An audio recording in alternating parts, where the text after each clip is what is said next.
Everyone, एक बार फिर से आप सभी लोगों का स्वागत है आपके अपने यूट्यूब चैनल माया स्टडी सेंटर पे। आज क्लास हम करने वाले क्लास 6 का अध्याय 12 है, जिसका प्रश्नावली 12.3। तो सबसे पहले हम इसमें क्या करेंगे, इसका परिचय पाठ समझेंगे। वैसे तो इसका परिचय पाठ इतना लेंथी नहीं, क्योंकि इसमें एक ही हमारे मेन जो विधि है वो क्या है, एक एक विधि। अब सबसे पहले तो हम ये जानेंगे कि एक एक विधि होती क्या। हमारे इसके पीछे की सभी प्रश्नावलियां पूरी हो चुकी है, जैसे 12.1, 12.2। अगर आपने वो पीछे की वीडियोस नहीं देखी तो प्लीज पहले वो पीछे की वीडियोस वॉच कीजिए, आपको बहुत सारी हेल्प मिलेगी। ठीक है, तो सबसे पहले हम देखते हैं कि एक एक विधि क्या होती है। एक एक विधि का मतलब क्या है कि ऐसी विधि जिसमें हमें क्या करना है, पहले हम एक इकाई का मान निकालेंगे कि भाई एक इकाई का इतना मान आता है। उसके बाद हमें जितनी इकाइयों का मान बोला जाए उतनी इकाइयों का मान हम उसके हिसाब से निकालेंगे। जैसे कहने का मतलब क्या है, मैं आपको बोल दूं कि एक पेंसिल का मूल्य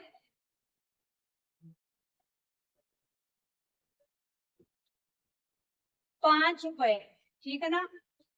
एक पेंसिल का मूल्य 5 रुपए, मैं आपको बोल दूं कि 10 पेंसिलों का मूल्य बताओ, तो हम निकाल सकते हैं। भाई एक का 5 रुपए, तो हम क्या करेंगे, 5 गुना 10 बराबर क्या हो जाएगा, 50। यही क्या कहलाती है हमारी एक एक विधि। सबसे पहले हम क्या करते हैं, या फिर हम क्या बोल सकते हैं, 5 पेंसिलों का मूल्य कितना है,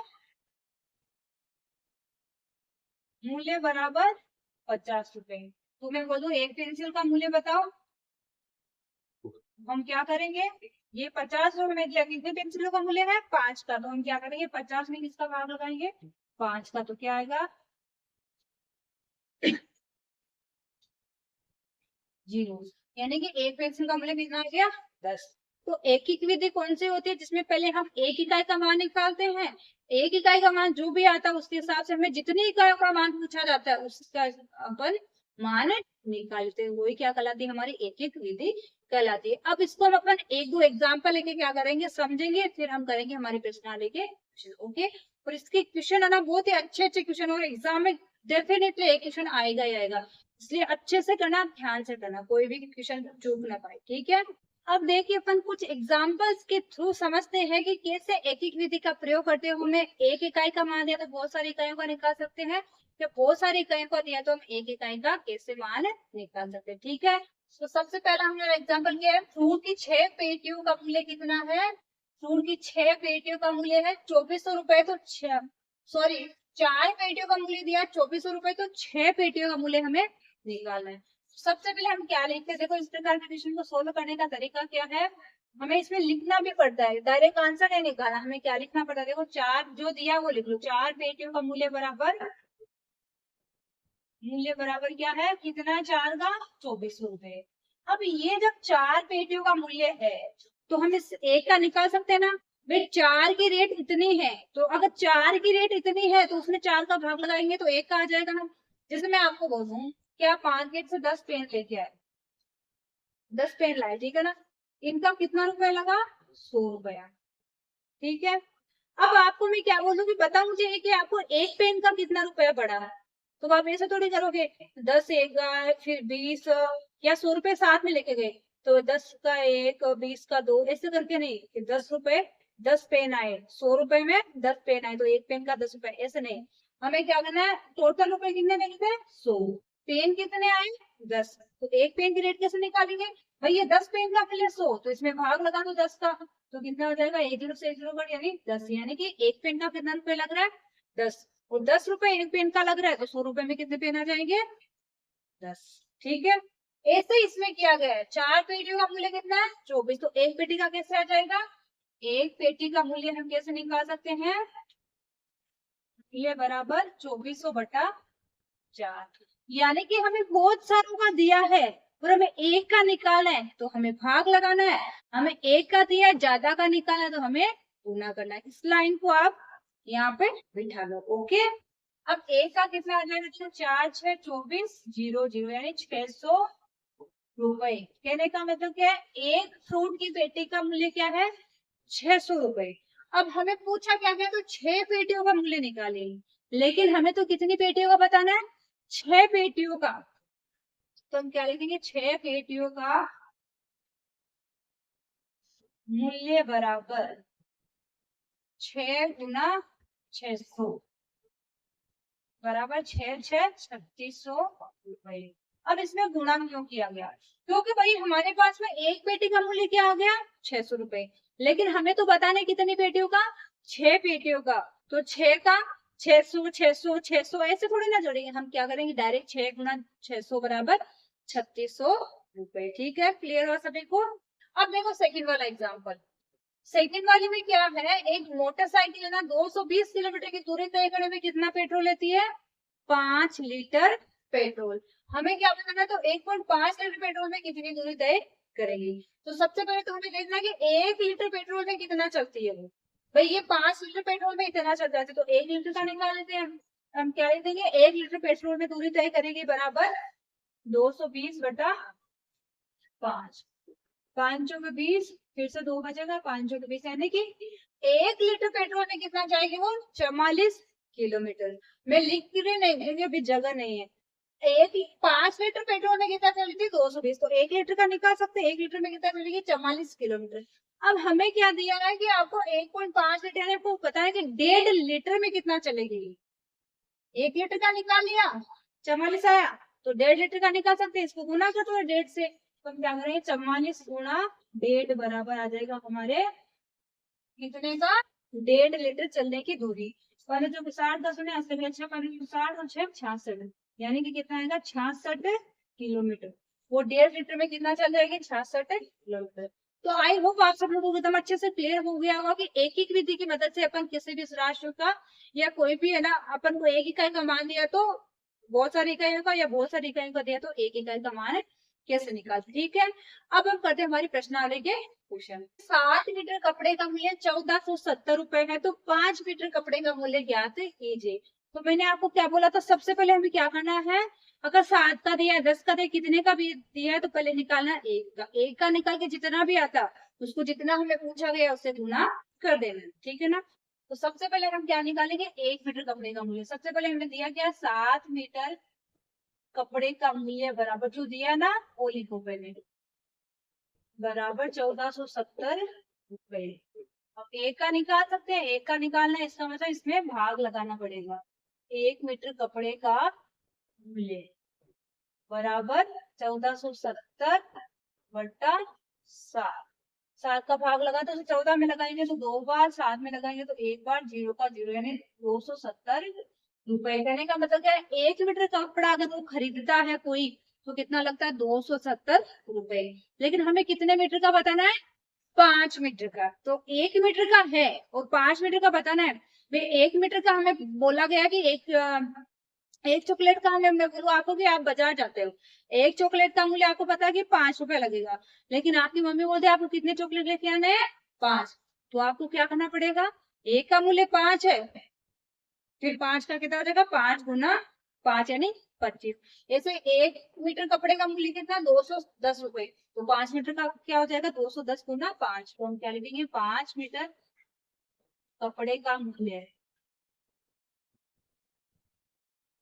बराबर 210 गुना 5 बराबर 0 का 0, 5 का 5, 5 10 यानी 1050 रुपए। ये क्या हो जाएगा हमारा आंसर। ओके, अब देखो दूसरा, एकता 10 दिन में 3000 रुपए अर्जित करती है।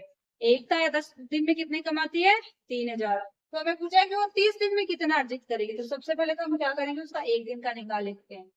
एकता 10 दिन में अर्जित करती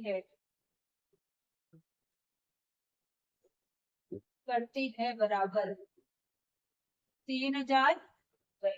ओके, अब एक दिन का निकालेंगे तो क्या हो जाएगा, एकता एक दिन में अर्जित करती है बराबर 3000 बट्टा 10। क्यों लगाया भाग, मुझे एक का निकालना है, एक दिन में निकालेंगे तो आएगा 0 से 0 कट जाएगा, यानी 300 रुपए वो एक दिन में कमा लेंगे। अब हमें क्या पूछा गया कि 30 दिन में कितने कमाएगी, तो हमें क्या करना है, 300 को किसे गुना करना है, 30 से। तो हम क्या लिखेंगे, एकता 30 दिन में अर्जित करती है बराबर 300 गुना 30 बराबर 3 जीरो है वैसे के वैसे 1 2 3, 3 को 3 से गुणा करेंगे तो 9, यानी 9000 रुपए वो कितने में दिन में कमाएंगे, 30 दिन में वो 9000 रुपए कमा लेगी। दोनों इक्वेशन बड़े आसान क्वेश्चन है, कुछ भी भेद नहीं है। पहले एक का मूल्य निकाल लो, एक का आने के बाद जितने का पूछा उससे गुना कर दो। ठीक है, अब हम करते हैं क्वेश्चन नंबर 3। अब देखिए हम करते हैं question number 3 and 4। Third question में क्या दिया है कि यदि पिछले 3 दिन में 276 मिलीमीटर वर्षा हो रही है, यानी कि कितनी वर्षा हो रही है, 276 मिमी। मिमी का मतलब मिलीमीटर वर्षा होती है। तो एक सप्ताह यानी 7 दिन, एक सप्ताह में कितने दिन होते हैं, 7 दिन। तो 7 दिन में कितने सेंटीमीटर वर्षा होगी। अब हमें आंसर देना है किसमें, सेंटीमीटर में। तो हमें पता है, देखो 1 सेंटीमीटर बराबर 10 मिलीमीटर होता है, या अपन क्या बोल सकते हैं, 10 मिलीमीटर बराबर 1 सेंटीमीटर। ठीक है, अब मैं आपको समझाऊंगी कि इसको कैसे चेंज करना है। पहले अपन इसका आंसर निकालते हैं। 3 दिन में वर्षा होती है बराबर 276 मिमी। ओके, ये 3 दिन का दिया, तो अपन एक दिन का निकाल सकते हैं। एक दिन में वर्षा होती है बराबर 276/3 बराबर क्या हो जाएगा, 9×3 = 27, 3×2 = 6, यानी कि 92 मिमी। अब हमें क्या हो जाएंगे, एक सप्ताह में 7 दिन में कितनी वर्षा होगी। तो पहले हमें क्या करना है, ये तो एक दिन का है, 7 दिन के निकालने के हम क्या करेंगे, 7 दिन में वर्षा होती है बराबर 92×7। तो 7×14, 963, 164, यानी 644 मिली। लेकिन हमें आंसर सेंटीमीटर में देना है। तो हमें पता है कि 1 सेंटीमीटर बराबर क्या होता है, 10 मिमी, या 10 मिमी बराबर 1 सेंटीमीटर होता है। तो हमें क्या करना पड़ेगा, हम लिखेंगे 10 मिमी बराबर 1 सेंटीमीटर। अब हमें पता है कि 1 मिमी बराबर क्या हो जाएगा, 1/10, और हमें निकालना है 644 मिमी का। 644 मिमी बराबर 1/10 गुना 644। 10 का भाग लगा देंगे तो क्या आएगा, एक संख्या से पहले 10 में लगा जाएगा तो आ जाएगा 64.4 सेंटीमीटर। इस प्रकार से अपन को क्या करना है, इसको चेंज करके आंसर देना है। आंसर में कुछ भी भेद नहीं था, केवल क्या था, वो आपको इकाई का ध्यान रखना है। पहले मिमी में दिया है और आंसर पूछा सेंटीमीटर में। तो हमें बताया कि 1 सेंटीमीटर बराबर होता है 10 मिमी, या 10 मिमी बराबर 1 सेंटीमीटर बोल दो।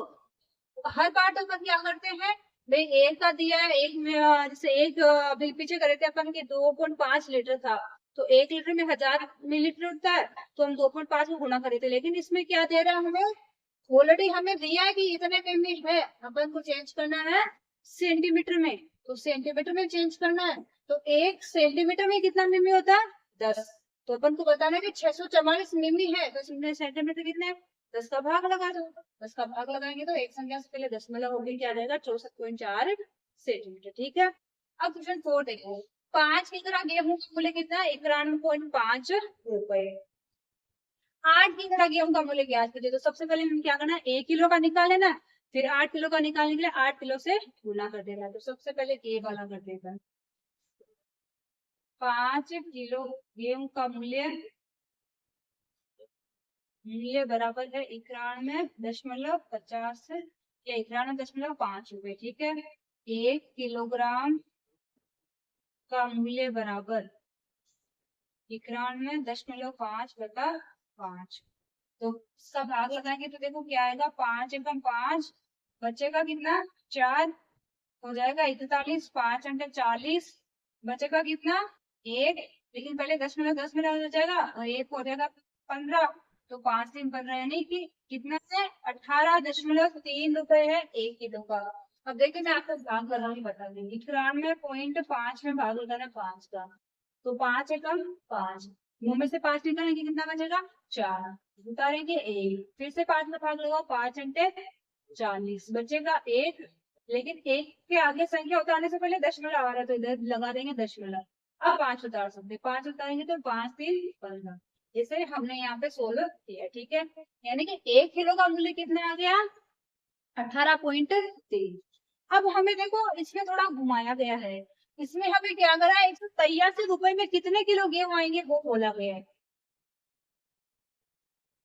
तो ये जो हमें दिया है ना, ये 1 किलो का रेट तो हमारे पास में है ऑलरेडी कि 1 किलो भाई 1 किलो गेहूं के कितने रुपए लगते हैं, इतने। हमें टोटल रुपए दे दिए कि ये इतने रुपए है, इसमें कितने गेहूं लाते होंगे आप। भाई आपसे मम्मी आपको बोल रहे हैं कि 1 किलो या 1 पेंसिल का मूल्य आपको क्या करना है, आपको एक वैसे बोले आप बाजार जाओ और ना क्या लेके आओ, कुछ अच्छी चीज बोलती हूँ, ठीक है ना। बाजार जाके लड्डू लेके आओ, ठीक है ना। आपकी मम्मी बोलती है कि एक लड्डू का रुपया कितना है, 10 रुपया, और आपको 100 रुपए देती है कि भाई आपको बताओ कि आप 100 रुपए है ना, मैं यही बोला है ना, हाँ 100 रुपए में कितने लड्डू लेके आओगे। आपको बोल देती है कि एक लड्डू का मूल्य कितना है, 10 रुपए, और आपकी मम्मी बोलेगी एक लड्डू बराबर, क्योंकि इससे कंफ्यूज हो रहा है, एक लड्डू बराबर 10 रुपए का, तो आपकी मम्मी को बोलते हैं कि 100 रुपए दे दे आपको, कि 100 रुपए में आपको लड्डू लेके आना है, तो आप कितने लड्डू लाओगे, तो आप क्या करोगे, इस 100 को 10 से डिवाइड करोगे, तभी तो पता चलेगा ना कि कितने लड्डू आएंगे, 10 लड्डू आएंगे, यही है ना।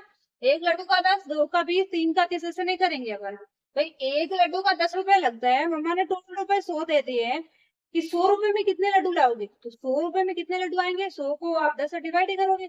वैसे इसमें क्या है, 1 किलो गेहूं का मूल्य दे दिया 18.3 रुपए, और हमें क्या पूछा गया है कि आप 183 रुपए में कितने किलो गेहूं लाओगे, तो हमें क्या करना है, 23 से डिवाइड कर देना है। तो बी वाला देखो, 183 रुपए में गेहूं खरीदे जा सकते हैं, बराबर 183/12.3। एक किलो का जो रेट है ना, उसका टोटल रुपए में भाग लगा दो, तो हम बता सकते हैं कितने किलो चीज आ जाएगी, ठीक है ना। ये इसका हटाएंगे तो आएगा ऊपर 10। अब ये क्या हो गया, 183, नीचे पे क्या हो गया, 183, ऊपर गुना में 10 है, ये इसे कट जाएगा तो क्या आएगा 10, यानी कि क्या आ जाएगा 10 किलो। तो अपन है 183 रुपए में कितने किलो ला सकते हैं, 10 किलो, ठीक है। क्लियर हो सभी को। बस आप इसको प्रैक्टिकली लेके देखो, खुद पे लेके समझो कि भाई मेरी मम्मी ने मुझे टोटल रुपए इतने 50 रुपए दे दिए, मार्केट बजे कि तू 5 पेंसिल लेके आ, एक पेंसिल का 10 रुपए, तो मैं कितनी पेंसिल लाऊंगा, निकाल सकते हो ना। चलिए अब हम करते हैं question number 5, number 5th and 6th। पांचवें क्वेश्चन में हमें क्या करना है, पिछले 30 दिनों में तापमान 15 डिग्री सेल्सियस गिरता है, यानी कि 30 दिनों के अंदर तापमान कितना गिर जाता है, 15 डिग्री सेल्सियस, यानी हर 2 दिन से कितना गिरता है, 1 डिग्री सेल्सियस। यदि तापमान की गिरावट इसी गति से जारी रहे तो अगले 10 दिनों में तापमान कितना डिग्री गिरेगा। तो हमें क्या बताना है कि भाई इसी तरीके से और गिरता रहे तो 10 और अगले 10 दिनों में कितना और गिर जाएगा। तो सबसे पहले हमें क्या करना है, इसका एक दिन पे निकाल लेना है। 30 दिनों में तापमान गिरता है बराबर 15 डिग्री सेल्सियस, ठीक है ना। सेल्सियस को आप सी भी लिख देते हो, ठीक है, चलेगा। दोनों की सेल्सियस को इससे लिखे ना अल्फाबेट से, तो सी होता है इसका मतलब। यदि तापमान की गिरावट इसी गति से जारी रहे, सबसे पहले हमें क्या करना है, एक दिन में तापमान गिरता है बराबर, अगर ये 30 दिनों का दिया है, एक दिन का निकालना है, तो 15/30, यानी कितना गिरेगा, 1/2। कैसे, 15 से एक बार, ये 2 बार, 15 दूनी 30, यानी 1/2 डिग्री सेल्सियस। कहने का मतलब क्या है कि एक दिन में तापमान कितना गिरेगा, आधी डिग्री। 1/2 का मतलब क्या, आधी डिग्री, ठीक है ना, आधी डिग्री सेल्सियस। अब हमें क्या बोला है, 10 दिनों में, तो 10 दिनों में तापमान गिरेगा। अब क्या कर देना है, ये वही एक दिन का आया है, तो 10 दिन का निकालना है, तो 1/2 गुणा 10 बराबर क्या हो जाएगा, 5 पर, तो 5 डिग्री सेल्सियस, ये क्या हो जाएगा हमारा आंसर, ठीक है। क्लियर हो सभी को। अब 6 क्वेश्चन देखो, साइना 3 महीने का किराया 15,000 रुपए देती है, उसे पूरे वर्ष का किराया कितना देना होगा यदि वर्ष भर किराया समान रहे। तो वो 3 महीने का 15,000 देती है, तो हम 1 महीने का निकाल सकते हैं ना। 3 महीने का किराया बराबर 15,000 रुपए, ठीक है। अपन 1 महीने का निकाल सकते हैं, 1 महीने का किराया बराबर 15,000/3, 5 से 15, 1 2 3, यानी कि 5,000 रुपए। 1 महीने का आ गया 5,000। हमें क्या बोला कि पूरे वर्ष का किराया, तो हमें पता है कि एक साल में कितने महीने होते हैं, 12, तो हम क्या लिखेंगे, एक वर्ष बराबर 12 महीने। अब हमें 12 महीनों का निकालना है, तो 12 महीनों का किराया बराबर, एक महीने का कितना हुआ, 5,000, तो 5,000 गुना 12, यानी 12×5 = 60, 1 2 3, 60,000 रुपए। वो एक साल का कितना किराया देगी, 60,000 रुपए। ठीक है, क्लियर है सभी को। अब करते हैं question number 7 and 8। Question number 7 बहुत ही आसान क्वेश्चन है, जिसमें भी देखो क्या दिया है, 4 दर्जन केलों का मूल्य कितना है, 180 रुपए। 4 दर्जन यानी एक दर्जन में कितने केले आते हैं, 12, लेकिन 4 दर्जन केलों का मूल्य कितना है, 180 रुपए। तो सबसे पहले हम एक दर्जन का निकाल लेते हैं। हमें बोला गया कि 90 रुपए में कितने केले खरीदे जा सकते हैं। तो सेम अपन पिछले प्रश्न में करे थे, वैसे ध्यान से करना। 4 दर्जन केलों का मूल्य बराबर 180 रुपए। अब एक दर्जन का निकालेंगे। एक दर्जन केलों का मूल्य बराबर 180 बटा 4। 4 चौकी 16, 2 बचाई 4 पंजे 20 यानी 45 रुपए। यानी कि एक दर्जन यानी 12 केले आते हैं एक दर्जन में, तो 12 किलो का मूल्य कितना है, 45 रुपए। अब देखो मैं क्या बोला कि 90 रुपए में कितने केले खरीदे जा सकते हैं। भाई अपन एक दर्जन केले खरीदते हैं जब कितने लेते हैं, 45 रुपए। 2 दर्जन खरीदेंगे तो 90 रुपए। एक दर्जन में 12, तो 2 दर्जन में कितने हो जाएंगे, 24 केले। तो हम क्या लिखेंगे, 90 रुपए में, या अपन ऐसे लिखते हैं, 45 रुपए में केले खरीदे जा सकते हैं बराबर कितने, एक दर्जन। यही अपनी लाइन, या 12 केले। अब हमें बताना है 45 रुपए का नहीं, हमें कितने रुपए का बताना है, 90 रुपए का। तो 90 रुपए में केले खरीदे जा सकते हैं बराबर एक गुना, सॉरी अपन ने क्या करा है, 45 रुपए में केले खरीद सकते हैं अपन एक दर्जन। तो अपन को कितने का निकाला है, 90 रुपए का। या फिर आप ऐसे करो, पहले एक पे ले लो इसको, है ना। 45 रुपए में केले खरीदे जा सकते हैं एक दर्जन, ठीक है ना। 1 रुपए में केले खरीदे जा सकते हैं बराबर 1/45, ये सही रहेगा, ठीक है। फिर 90 रुपए में केले खरीदे जा सकते हैं बराबर 1/45 गुना 90। 45 से बचेगा 2 बार, तो क्या आएगा, 2 दर्जन। या क्या लिख सकते हैं अपन, 2 दर्जन यानी एक दर्जन में 12 है, 2 दर्जन में कितना हो जाएगा, 24 केले। ठीक है, इधर मैं आपको लिख देती हूँ, एक दर्जन बराबर 12। चाहे किसी भी चीज का एक दर्जन हो, केलों का ही नहीं, कोई भी चीज दर्जन में होती है, तो एक दर्जन में कितने होते हैं, 12 पीस। ठीक है ना। तो हमने सबसे पहले क्या करा, एक दर्जन का निकाला 45 रुपए। अब हमें दिया कि 90 रुपए में कितने केले खरीद सकते हैं। तो पहले अपन क्या लिखेंगे, 45 रुपए में कितने खरीद सकते हैं, एक दर्जन। 1 रुपए में कितने खरीदेंगे, 1/45, ठीक है ना। फिर 90 रुपए में कितने खरीदेंगे, 1/45 गुना 90 यानी 24 केले।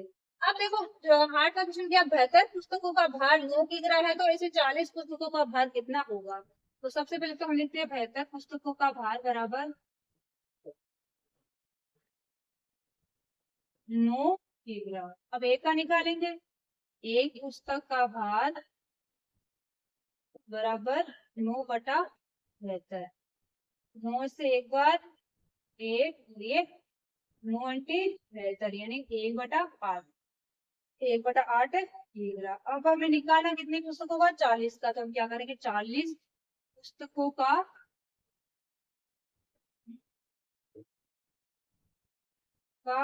भार बराबर 1/8 गुना 40। यहाँ से कटेगा 5 बार, 5 को ऐसे गुना तो 5 आएगा, यानी कितना आ जाएगा, 40 पुस्तकों का वजन 5 किलो। यही क्या हो जाएगा हमारा आंसर। अब देखो 9 क्वेश्चन थोड़ा ध्यान से करना। एक ट्रक में 594 किलोमीटर चलने पर 108 लीटर डीजल लगता है, यानी कि वो 108 लीटर डीजल में कितना चल जाती है, 594 किलोमीटर। अब हमें क्या बोला गया है कि 1650 किलोमीटर की दूरी तय करने में उसे कितना डीजल लगेगा। तो सबसे पहले तो हमें 1 किलोमीटर चलने पर कितना लगता है वो निकालेंगे। तो हम लिखेंगे 594 किलोमीटर चलने पर डीजल लगता है बराबर 108 लीटर, ठीक है ना। अब 1 किलोमीटर का निकालो, 1 किलोमीटर चलने पर डीजल लगता है बराबर 108/594। ये आया किसका, 1 लीटर का, सॉरी 1 किलोमीटर का। हमें निकालना किसका है, 1650 किलोमीटर चलने पर डीजल लगता है बराबर 108 बटा 594 गुना 1650। जिसका निकाला उनसे गुना कर देना है। अब जो कट रहा है उनसे काट दो। ये देखो 18 से 6 बार कट जाएगा, ये 18 3 54, फिर से 18 3 54, फिर ये 11 से कटेगा 3 बार, ये 11 से 11 एकदम 11 बच जाएगा 5, 11 5 55, जीरो का जीरो, फिर से 3 से कट जाएगा ये 3 5 15 जीरो, नीचे तो कुछ बचा नहीं, ऊपर बच गया 6 गुना 50, 6 5 30 और एक ये जीरो, यानी कि 300 लीटर कितना लग जाएगा, 300 लीटर डीजल। यही क्या हो जाएगा हमारा आंसर। ठीक है, सबको क्लियर हो एकदम अच्छे से। अब हम करते हैं क्वेश्चन नंबर 10 और 11। तो क्वेश्चन में हमें क्या दिया गया, 10 क्वेश्चन में बोला है कि राजू ने 150 में 10 पेन और मनीष ने 84 में 7 पेन खरीदे। ज्ञात कीजिए कि किसने पेन सस्ते खरीदे। यानी कि एक जना 150 में 10 पेन खरीदा और एक जना 84 में 7 पेन खरीदा। अब देखने में तो आप इससे बोलोगे भाई इसने कम रुपए में खरीद लिया, लेकिन इसमें पेन तो 7 ही खरीदे हैं। इसने 150 में 10 पेन खरीदे, लेकिन हम इसके हिसाब से नहीं बता सकते। तो हमें क्या करना पड़ेगा, इसका एक एक पेन का मूल्य निकालना पड़ेगा। एक एक पेन का मूल्य निकालेंगे तो हमें पता चलेगा कि एक पेन का जो ज्यादा दे रहा है वो रुपए ज्यादा देगा। तो हम क्या लिखेंगे, राजू ने 150 रुपए में पेन खरीदे बराबर 10। एक पेन का मूल्य बराबर 150 बटा 10, कितना जाएगा, एक पेन का मूल्य 15 रुपए। ऐसे उसका निकाल लो। मनीष ने 84 रुपए में पेन खरीदे बराबर 7। अब क्या हो जाएगा, एक पेन का मूल्य बराबर, अब एक पेन का मूल्य क्या हो जाएगा 84 बटा 7, यानी कि इसमें कितना दिया 12 रुपए। अब देखो किसने ज्यादा दिया, एक पेन का राजू तो दे रहा है 15 और एक मनीष दे रहा है 12 रुपए। तो किसने ज्यादा दिया, किसने सस्ते खरीदे, ये क्या पूछ रहा है, सस्ते पेन किसने खरीदे, किसने कम दिया एक पेन का मूल्य, मनीष ने। तो क्या हो जाएगा, मनीष ने पेन सस्ते खरीदे। ठीक है, क्लियर हुआ सभी को। अब आओ क्वेश्चन नंबर 11 पे। अनीस ने 6 ओवर में 42 रन बनाए, अनूप ने 7 ओवर में 63 रन बनाए। तो हमें क्या बोल रहा है कि एक ओवर में किसने अधिक रन बनाए। सबसे पहले हमें क्या करना है, एक एक ओवर के रन निकालेने हैं। एक ओवर में कितने, अनीस ने एक ओवर में कितने रन बनाए, इधर करते हैं अनीश और इधर करते हैं अनन्या। ठीक है, अनीस का देखो एक ओवर बराबर, सॉरी 6 ओवर का, 6 ओवर बराबर कितने रन बनाता है 42 रन। एक ओवर बराबर कितना हो जाएगा 42 बटा 6, यानी कि 7 रन। एक ओवर में कितना रन बचा रहा है 7 रन। एक अनूप का निकालो, 7 ओवर बराबर 63 रन, एक ओवर बराबर 63 बटा 7 यानी 9 रन। अब देखो हमें क्या पूछा गया है कि एक ओवर में किसने अधिक रन बनाए। ये तो एक ओवर में 9 रन बना रहा है, ये 7 ही बना रहा है, तो किसने एक ओवर में ज्यादा रन बनाए, अनूप ने। तो हमारा आंसर क्या हो जाएगा, अनूप ने एक ओवर में रन अधिक बनाए। ठीक है, क्लियर है सभी को एकदम अच्छे से। आई होप आप सब लोगों को एकदम अच्छे से प्रश्नावली के क्वेश्चन कंप्लीट हो गए होंगे। किसी को कुछ भी डाउट नहीं रहा होगा। क्लास अगर अच्छी लगी तो क्लास को लाइक कर दीजिए, एक क्लास रिलेटेड प्यारा सा कमेंट भी कर दीजिए। हमारे चैनल को अभी तक सब्सक्राइब नहीं किया तो सब्सक्राइब कर लीजिए, अपने फ्रेंड्स के साथ भी इस वीडियो को शेयर कर दीजिए ताकि वो भी इसका लाभ उठा सके। और इसी के साथ हमारा ये पूरा 6th क्लास का कोर्स है ना वो कंप्लीट हो जाता है। 12.3 कंप्लीट होते हैं हमारा 6th क्लास का। एक से प्रश्नावली 1 से लेकर सभी अध्याय कंप्लीट हो चुके हैं। अगर आपने वो पीछे की वीडियोस नहीं देखी तो प्लीज उस पीछे की वीडियोस भी आप वॉच कीजिए, आपको बहुत ही हेल्प मिलेगी। ठीक है ना, अब मिलते हैं हम नेक्स्ट क्लास में, तब तक के लिए बाय बाय।